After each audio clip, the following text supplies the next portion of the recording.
This podcast is a production of the Brickyard Network. To find out more about our lineup of ceramic podcasts, visit brickyardnetwork.org.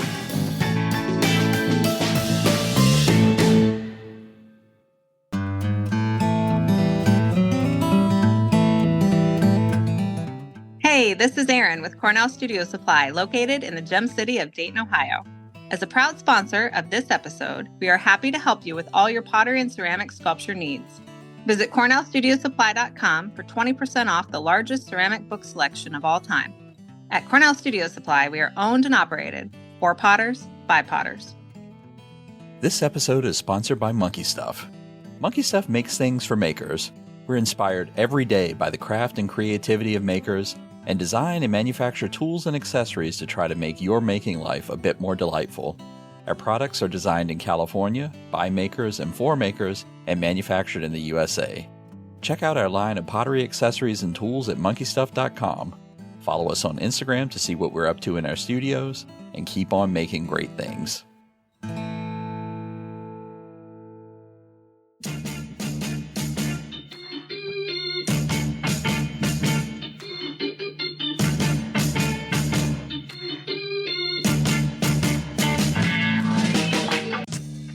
Welcome to the Tales of a Red Clay Rambler podcast, featuring interviews with culture makers from around the world. This is Ben Carter. I'm going to be your host. If you'd like more information on the show, please visit our website, talesofaredclayrambler.com.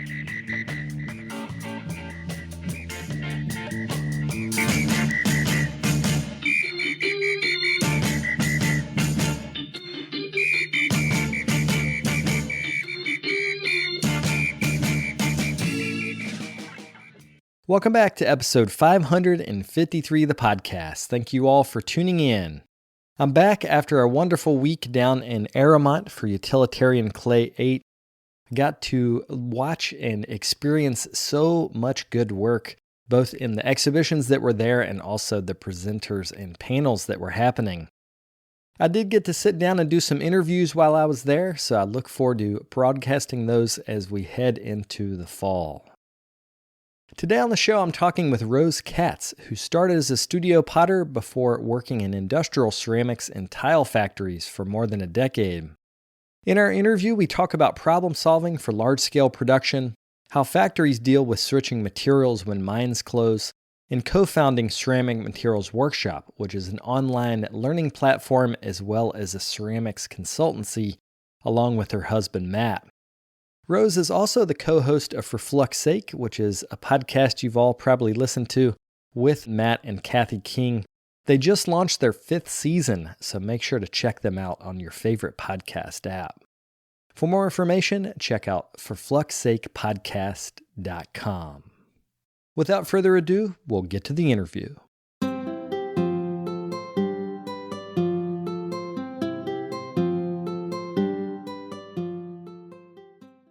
So I thought we would start talking about your pre-industry days when you were just a potter. Oh my gosh. So how did you get into clay? What was your introduction? That was really through my mom, actually. She did ceramics when I was a kid. I remember this little funky ashtray guy who had these big feet, and all it was a mouth and had 2 eyes, and the ashtray part was his mouth. I thought it was, now that I think about it, it's kind of a little odd, but I always loved him. I think she still has him too. She hand built it, and it is like really great little thing. And she's always done ceramics. She's done photography. Like my family's all artistic, so they we did a bunch of different things. And I think that's really where ceramics came back for me, because I really started in photography. And then that was like the beginning of the digital age. And I was like, I don't know. I really like the old process of doing, things in the darkroom and things. And then I started to do ceramics in college. I was like, oh, this is so much better than photography.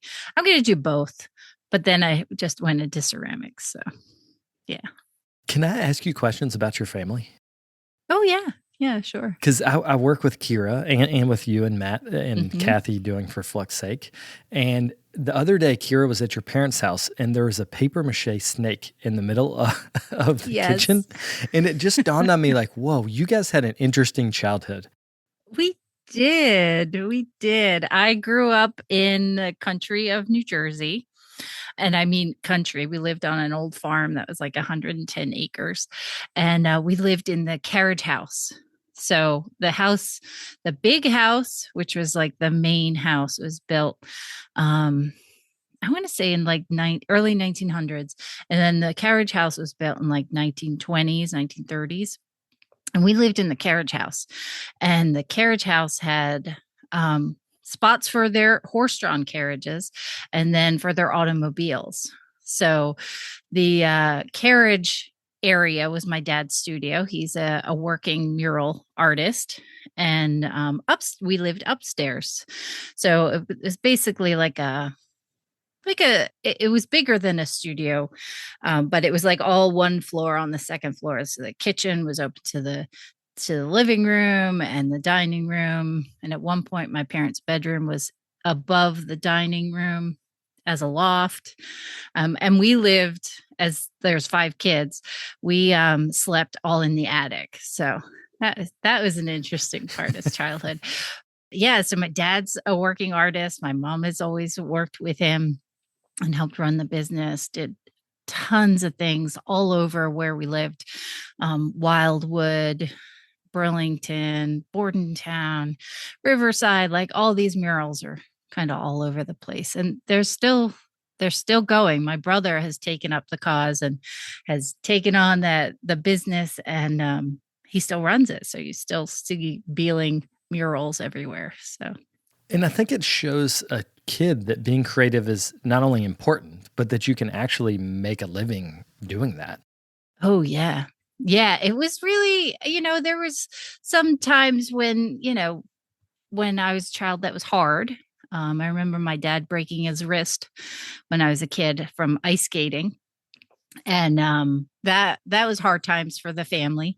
But it was we were always scrappy and inventive and did things not necessarily the normal way, but got through and got what we wanted in the end.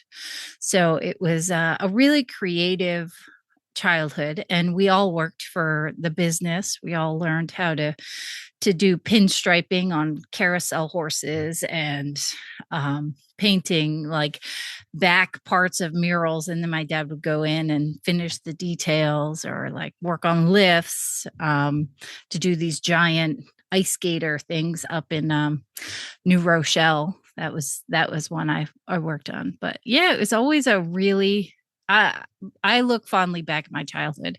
It was so much fun. There's always things coming into the shop that were so fascinating.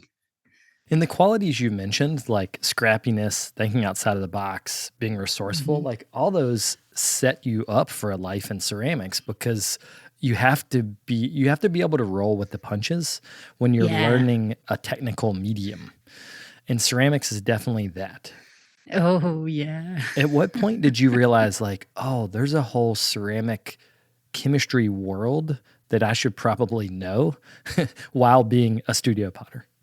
Yeah, I think I really picked that up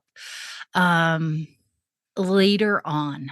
I think, I really enjoyed making pots. I loved seeing things that came out of the kilns. I didn't really put too much thought into the chemistry part of it. It was more technical of how do I build this more in my early career. And that was, college, then after college.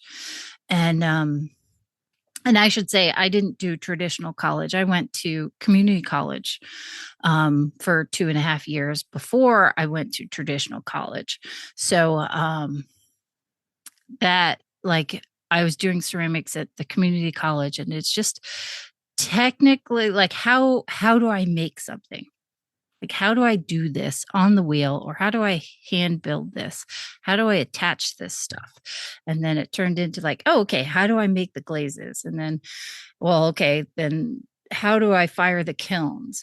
That really started me off on the path to wanting to go further into ceramics and go and specialize in it, really.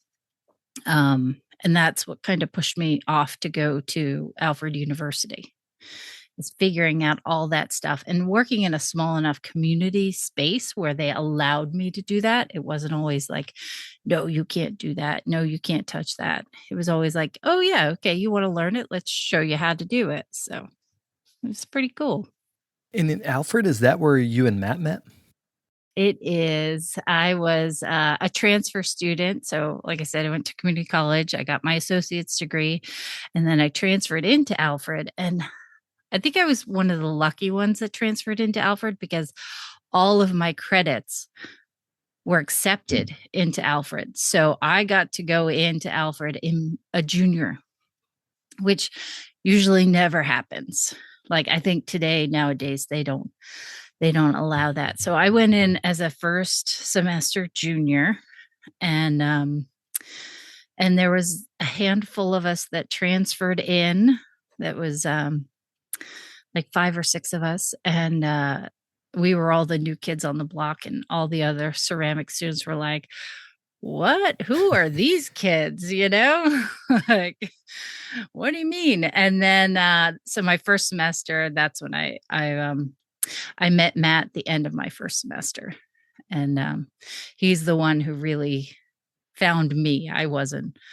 I kept my head down, and I'm just here to make some stuff and learn a lot, as much as I can. I wasn't looking to find a partner in life. So, well, I think people would be interested that you both were working artists. Like Matt has an MFA, you came out, had a studio job before going into industry.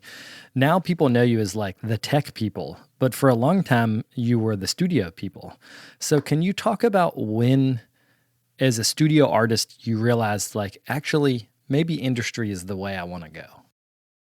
So after college, we moved to Colorado because I didn't have anything I was doing. Matt was going for his graduate degree at Colorado. So I was like, sure, I'll come along. I wasn't ready for grad school. I knew that. It was just like, I had finally kind of found myself at the end of my time at Alfred. And I was pretty happy with that. So I was like, I'm going to, hold off on grad school. I'm going to go work, wherever I can find. I've lived in New Jersey and New York at that time. So it's like, okay, great. Yeah, Colorado sounds fun. Let's do it.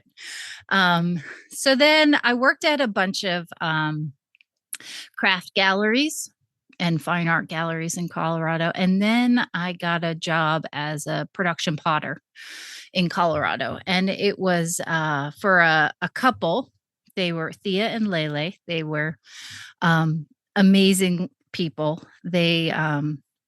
Thea was a ceramic artist for years and years and years. So was Lele. And he was Italian, had this such thick accent, like he just rolled off the airplane from Italy. He was great. He had this big mustache that he twirled at the ends in a ponytail. And Thea she was the main potter and he was the painter. And so she was really my instructor as throwing her forms for her to paint on. And so she was very strict with me and taught me a ton of stuff about throwing and throwing consistent and making sure my tools were where they need to be and my clay is prepared just right, and to be able to just work all day and do one shape all day long. And so they were really great. I worked for them for quite a while until we moved back to Western New York. I mean, I didn't do any of their glazes or their painting. I just mainly threw for them. And that taught me so much. And it really taught me that, throwing as a production potter is really hard. I would probably do it, but not in the scale that they were making work at. So, that kind of opened up possibilities when we moved back to New York. Again, no prospects for jobs, just moved back. Matt had prospects for a job at the university for doing more research. And me, I was just like, sure, I'll move back there. That's fun, closer to family. And I did some odd jobs. And then I heard about a job at a local tile factory, which in Western New York, there's not a whole lot of like things happening there. So when you hear of something that's in your field that's possibly looking for somebody, you jump at that. So, it wasn't exactly what I wanted to do for ceramics. I still enjoyed throwing and making stuff. But this tile factory was looking for somebody to work in their lab. And, that was kind of it. I said, yeah, I'll do that. I know about glazes and, things like that. And boy, was I wrong when I started my first day. But, that's really where my education started.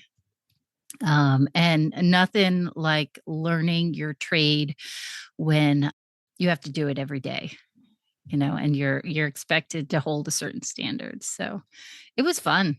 It still is. I still love industry. It's amazing. Can you talk about the shift in thought process when you start to upscale production? Because like you mentioned with the potters you work for, you were throwing a lot, but that paled in comparison to making thousands of tiles a week. Oh, yes. Yes. And it's so like the equipment's different. So like being a production potter, you have your set tools, you have your clay, you get to know those really quick. But then in industry, first of all, it's like on steroids. It's like machinery everywhere, forklifts going by you, boxes and barrels of material, pallets of material. It's like it's an eye opener compared to, the one potter in their studio and making a 5-gallon bucket of glaze. Like, this will last me a while. Well, I was making 55-gallon drums of glaze that could be used up in a day. Wow. And that I had to match production level because they're producing that much tile a day. So I worked in the lab and I made the glazes. I learned how to mill glazes. And most of industry is ball milling their glazes because they buy in rougher material than a potter would necessarily use. So we used what they called chunk frit. We used granular silica. We used a bunch of different things. So we would mill all those materials down. And that's like a science unto itself, is milling. And then the machine to extract it from the mill, because the mill was 250 gallons. And that's a small one in industry. You don't just unscrew the lid and dump it out. You need this machine to come under it, to rotate it, and then to sieve it, and then to pump it into tanks. So it was a huge, huge learning curve. And that industrial scale is just, it still kind of baffles me. Like, it's just so big. And there's no way one person could do all of this. It's like, it's a team effort. But yeah, I love factories to this day. Like, if I can get into a factory, it doesn't matter what factory. Like, there's a chocolate factory near our house that I really want to go see, but it's like fully automated and has these big machines. It's just those processes. And that's where my brain really shifted in industry, is like, whoa, this is process engineering. This is figuring out problems as they happen and thinking, like, how do I figure this out? Like, okay, I have this set. This is how this works. Why is this working? What's my problem? Isolate your problem. It's just your thinking is so different, instead of making, instead of like, oh, okay, if I have my hands in this direction, I could pull the wall of this pot, and then I can make a belly with my knuckle, and then I could smooth it with my rib. It's just big thinking all the time in industry. So that's like where it switched, is working at my first factory. It was like, whoa, this is amazing. Well, one of the things you have I've heard you talk about is material consistency, and I mean like dry materials coming in. And you told me one time, or you mentioned one time, that you guys would get train loads full of ceramic material in which you would test, and you actually had to send back a whole train load because it was not right. So can you talk about how you figured that out? Like, how do you deduce a material's not working when you have that much of it? Oh, yeah. It's well, how do you test for a material that you have that much of? And it's in industry, they all have SOPs, or standard operating procedures. So they have, usually if you're going into a new job or things, they'll provide you with these SOPs. You read them over, and they sound pretty foreign at first, and then you start doing it and you're like, oh, okay, that makes sense. Well, for the tile company I worked for in Gettysburg, that was the one with the rail spur. And basically the rail spur came off the main line. It was the one that went to oh, now I forget. It's like Ohio and something line. And it was a busy train all the time. And we had a spur that went from the main rail line off to right behind the factory.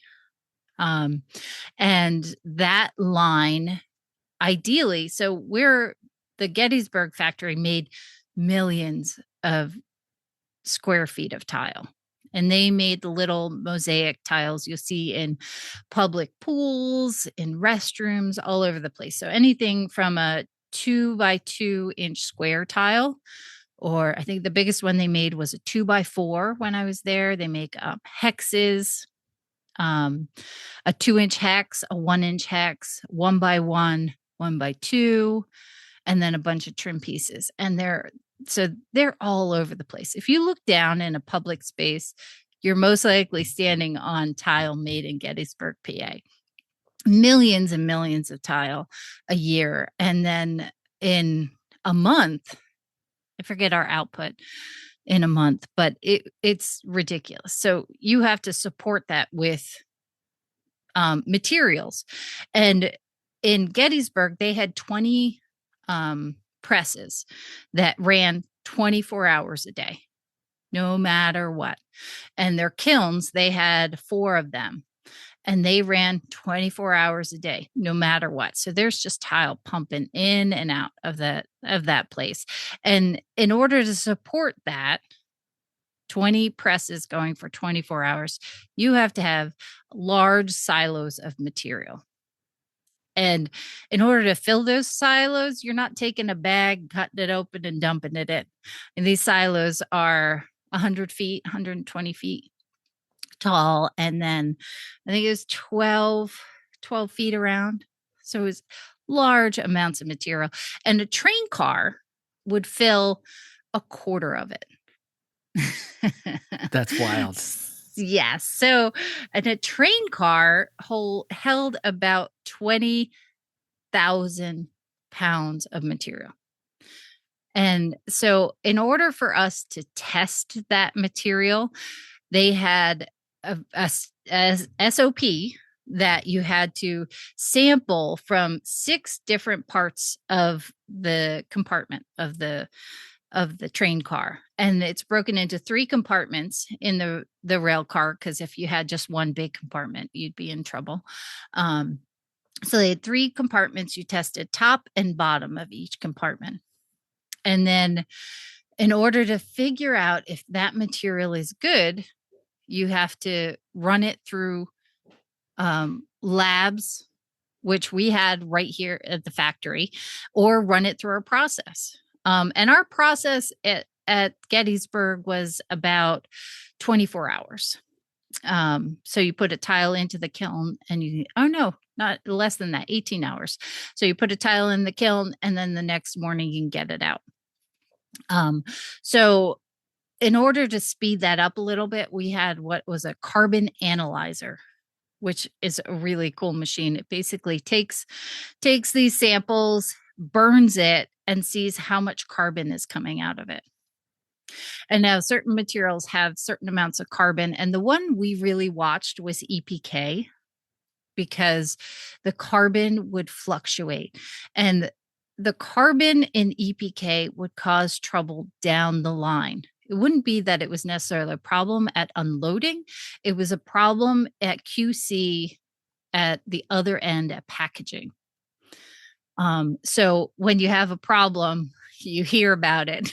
So you want to mitigate that before it even becomes a problem. So you sample this train car and basically you average out all 6 samples. And if it's got above a threshold, you can't use it. You know it, because it's going to cause a problem further down the line. So you got to reject it before you even unload it into that silo that only fills it a quarter full. And then if you do put it in the silo, then you're in trouble. So it's problems waiting to happen sometimes. So yeah, so there's plenty of train cars that I've had to reject because the carbon was too high. And even though the train does come with a COA, which is a certificate of analysis from the mining company, which this is Edgar Plastic Kaolin. So it's coming from Edgar Minerals. They're saying, well, our test came out fine. Well, then when it arrives, and that's the other thing, it takes like good 2 weeks for it to arrive, because when you order it, it doesn't just like get driven there. You have to wait for the whole train schedule, which is a whole nother nightmare. But so you basically say, well, this is our carbon analysis and this is out of our spec. We can't accept it. So then it sits on the rail until they come pick it up and take it back. So I don't know what happens to it afterwards, but industry keeps you on your toes. We'll be right back after a quick word from our sponsors. Today's episode is brought to you by the Rosenfield Collection of Functional Ceramic Art. The collection exists as an online resource for research and inspiration, featuring photos of over 4,000 objects made by over 1,000 artists. The images are high quality and can be used with no permission required, making them a great resource for students and teachers. To find out more, visit rosenfieldcollection.com.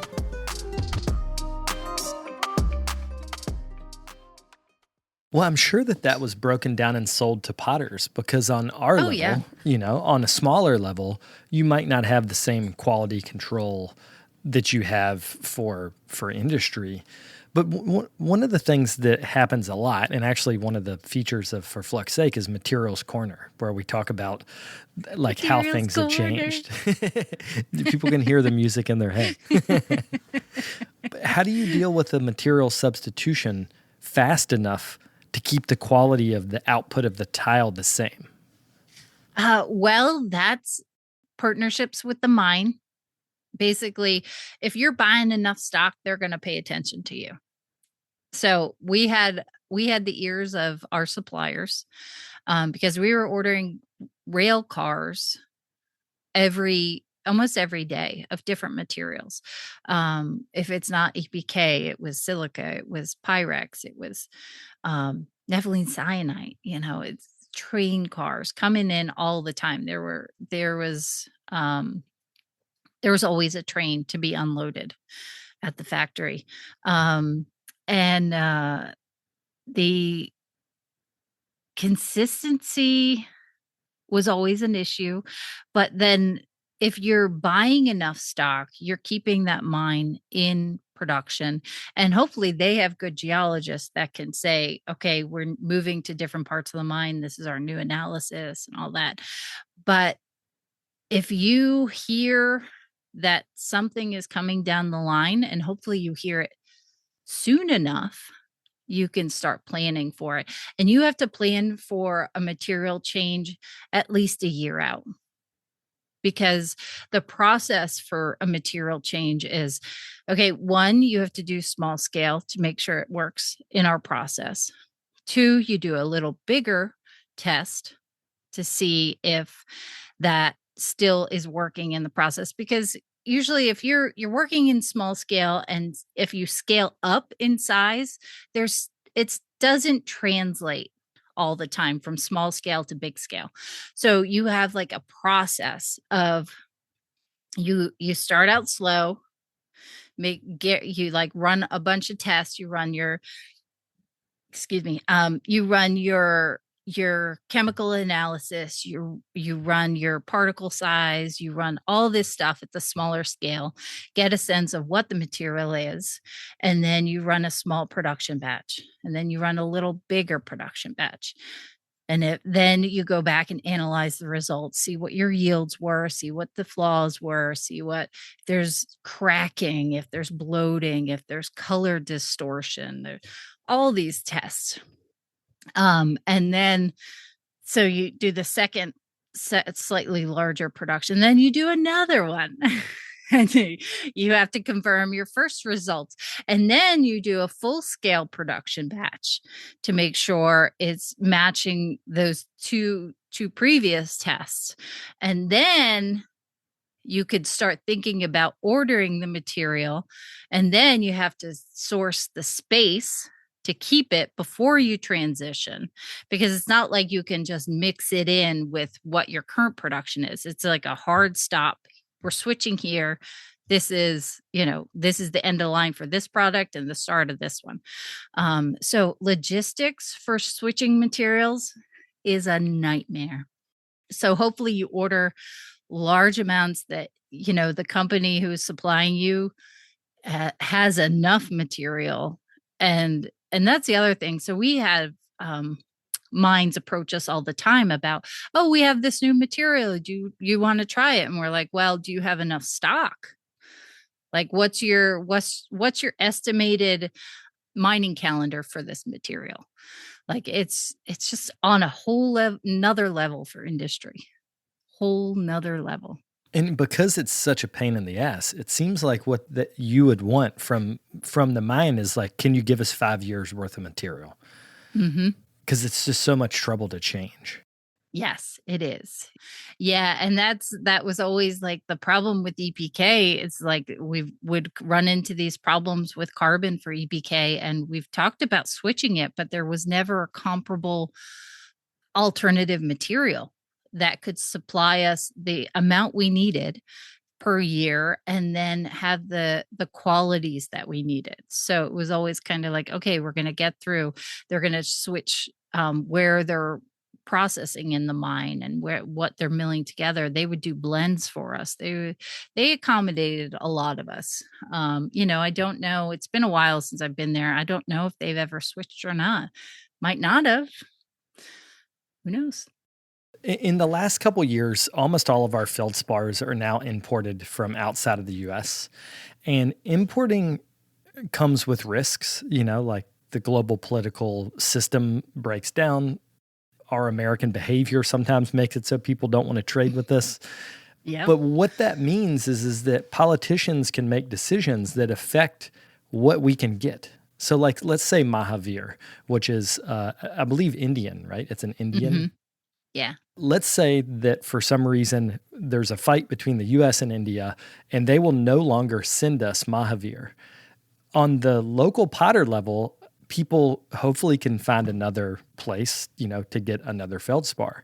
But like if you're in industry and you're ordering a train car worth of Mahavir a day, how do you trust kind of the global shipping system to keep it going? That's a really good question. For Gettysburg, it everything came in on rail. And if we had a truck bring in material, that was usually okay, that gets us by for a day. So it all had to be delivered by rail, and it was all materials that could be mined, put on a drain car, and then shipped. So it was all on the continental US. So I haven't really dealt with international materials on the industrial scale, but I imagine it's a nightmare. But industry isn't using a middleman. They're going straight to the mines. And the if the mines can't do with like produce what industry needs, they're not going to be a very viable source. So, you know, Mahavir, the fact that it may be pretty abundant, but it might not be economical to mine if nobody in industry is using it or using enough materials to mine it to make that economical. So I think that's where most of it is. That's what happened to Custer basically, is that it's not economical to mine anymore. There's still Custer in the ground. It's still underneath the soil. It's just nobody was buying it in significant quantities anymore. So that's really what kind of happens. I mean, industry does drive a lot of the materials, the consistent materials industry is using. So, the fact that nephsi and silica and kaolin are pretty consistent. That's what industry is using. They're using Fritz, which there's a Frit company in the U.S. There's a Frit company in Mexico. They're using that stuff to make their glazes. So it's interesting. I don't know, what kind of political impact it will have on some of our materials, but I'm sure it will happen again. It has always happened. I mean, you look at the recipes in Val Cushing's book, even, there's some materials in there that you can't get anymore. Doesn't mean they don't exist anymore. It's just they're not economical to pull out of the ground. Well, this is kind of a great segue to Ceramic Materials Workshop in that era of your life. Because one of the things I've learned from you and Matt both is like most of the problems we have in ceramics, if we keep them mentally small, they're solvable. Like we're not solving things on a massive scale. Usually, if something runs out and you want to substitute something else, as long as you know the chemistry, then you can do that. And one of the things that y'all have done is really make online ceramic education accessible globally. So can you talk about how y'all started that and just kind of the bigger idea of making ceramic education available? So, I mean, it's really the Matt is really the brainchild of this. Matt learned glaze chemistry a lot earlier than I did. And he's so smart and quick to grasp concepts. And he worked for Dr. Carty for years and years doing research and on glazes, on clay, on so many different like areas for industry. He's like, his wealth of knowledge is much more diverse than mine. But glaze chemistry, it always goes back to glaze chemistry. For me, it's always like I always want to figure out problems. I love problem solving. Like give me a problem you're seeing in this glaze and I can work out what's happening there. Well, Matt can see that problem. It's like, oh, well, this is chemistry and like here's your chemistry for this glaze and da da da. It's his knowledge is a lot more expansive than mine. Mine's more narrowed into tile and industry. So Ceramic Materials Workshop really came from me getting a job in Gettysburg from Western New York. And Matt was teaching still. And we moved because the job was a really good opportunity for us. It was a little closer to family for all of us. And we just wanted to get out of Western New York. Western New York is beautiful. I still miss our house there, but it was ready for, time to move on. And so I got a job. It was paying really well. And Matt's like, well, I can just go and, take care of the kids. We have 2 kids at the time. And he's like, we'll figure it out. Just like when we moved from Western New York to Colorado and Colorado back to Western New York. And Alfred called and says, we really want you to keep teaching your class. We need somebody to do this materials course. And so that's where Ceramic Materials Workshop came from. Matt was teaching a college course, and it's our courses are still kind of set up like a college course. It's 12 weeks, it's lectures and practicals. And that's where Ceramic Materials Workshop came. And then we found that our students weren't traditional students in college. They were people who had their own studio and wanted to learn about chemistry, and people who owned a studio and wanted their techs to learn about glazed chemistry. And that's really where Ceramic Materials Workshop came from, was people who wanted to learn glazed chemistry.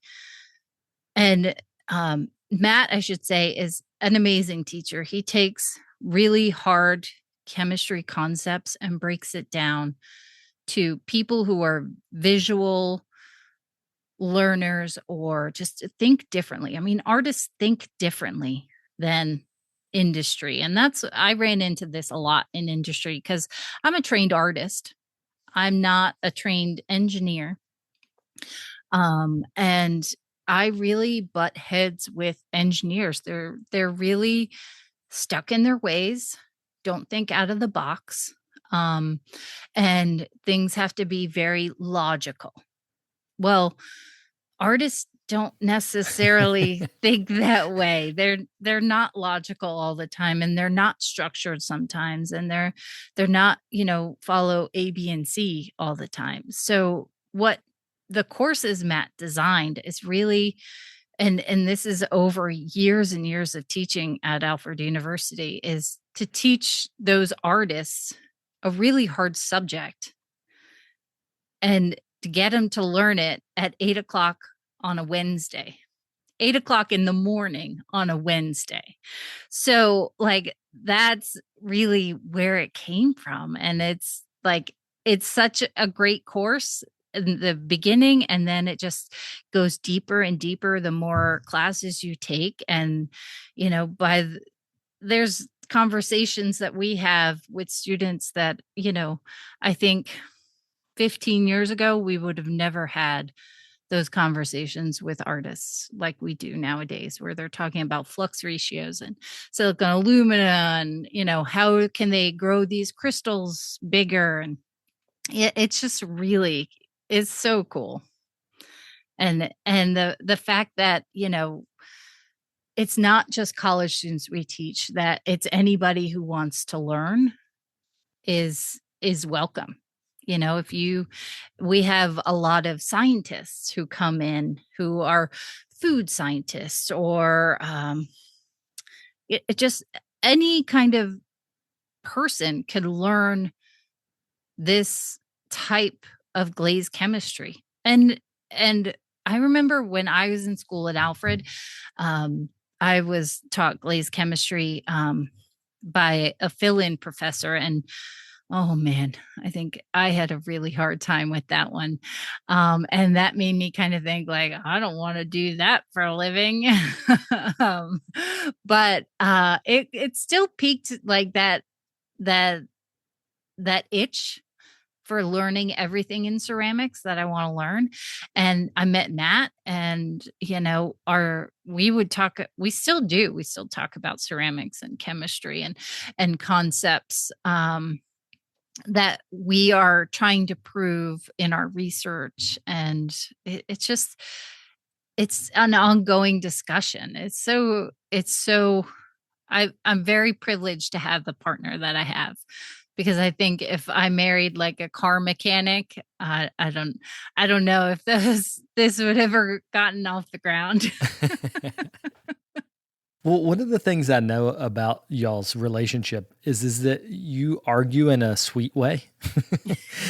And I think it's both of your personalities wanting to know, at least on the I'm sure you argue about other things too, but with the chemistry things, you want it to be right.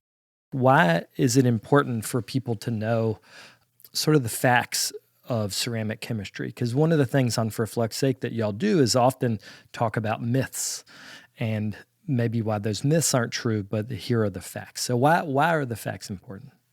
Oh, well, I mean, the facts are important because myths don't get you anywhere. I mean, myths are like, well, if you add something to your clay, it's going to make something better. And it's like, well, why? What is about the clay that it's changing? For me, it's always asking the why. And that's where Matt and I do argue. And Matt states something, and I'm always the antagonist, like, well, why? Why is that? Like, what push it further? Like, explain to me a little bit more. You can't just state something and that's it. Like, we're going to have a discussion about this. You can't just say the sky is orange and yet I'm looking at it and it's not orange. Like, you can't just blatantly say that. So, you sound like my wife right now. Like, you sound exactly like Melissa. And what my answer would be is, well, what if the sky feels orange? Oh, well, I can't touch it right now. So, yeah, I think it's like, I think the reason to learn glaze chemistry is because it's breaks it down to the basics. And myth is always kind of ethereal and full of well, it's only this way and it's only that way. But science really breaks it down to the bare minimum, and then you build it up again. And it's tangible and you can see it. Like, for a myth, it's like, oh, well, my copper reds never work because I have this material in it. Well, I can look at a copper red glaze, like, okay, here are my materials. So I'm going to pull a lever to see if this material is actually doing that. And I'm going to systematically look at it and make those changes, because the myth has all these different variables, like noise, like all these different options and holes and things like that. While science is very methodical and very structured, and you eliminate those variables as you keep going forward, and you can keep something constant and you can change it, go back to constant and then change something else and see what those changes are. While the myth is, you're just like, oh, well, I'm going to put it in this part of the kiln, and then I'm going to put it in this part of the kiln, and then, like, oh, this one worked and that one works. It's like a lot of noise. It's static. It's hard to think in static. So I think if you learn your glaze chemistry, that static goes away and makes it clearer, and you can see your path easier than with that static. And y'all have actually just revamped the beginner course for Ceramic Materials Workshop, Making Glaze Make Sense. Yes. It's funny. I was thinking about y'all's courses a lot like industry. Like, if you're going to change a course, you have to change it like a year in advance, or start working on it a year in advance. I think Matt started working on this one like 6 years ago. That's wild. Yeah. Just because concepts have gotten better. Materials have changed. Materials come, materials go. And and writing these courses takes Matt years. Like, literally, he's pouring all his knowledge into these classes, and to make sure he gets concepts that make sense to artists and to people who don't know organic chemistry and bonds and electrons and neutrons, all that stuff. Like, that the concepts in glaze chemistry, like, he takes them and makes sense out of these concepts. And it takes him years. It's like so much knowledge in these courses, and not to mention just writing all the knowledge down could take a year, and then recording the videos and making sure the videos are good, and then editing the videos, or going back to change concepts. Like, this one isn't explained exactly the way I want it. So yeah, I mean, he's been working on this one for quite a while. And it's going to replace our understanding glazes because it's got newer concepts in it. It's got more concepts in it. We include firing and health and safety now, and just so much more. It'll be a good roller coaster ride. When does the first class of that start, and how can people sign up? That starts on October 1st. You can sign up right now at our website. Go to ceramicmaterialsworkshop.com and find classes and go to Making Glazes Make Sense. You can roll there. Well, this has been good. Good to see you. Yes, good to see you too.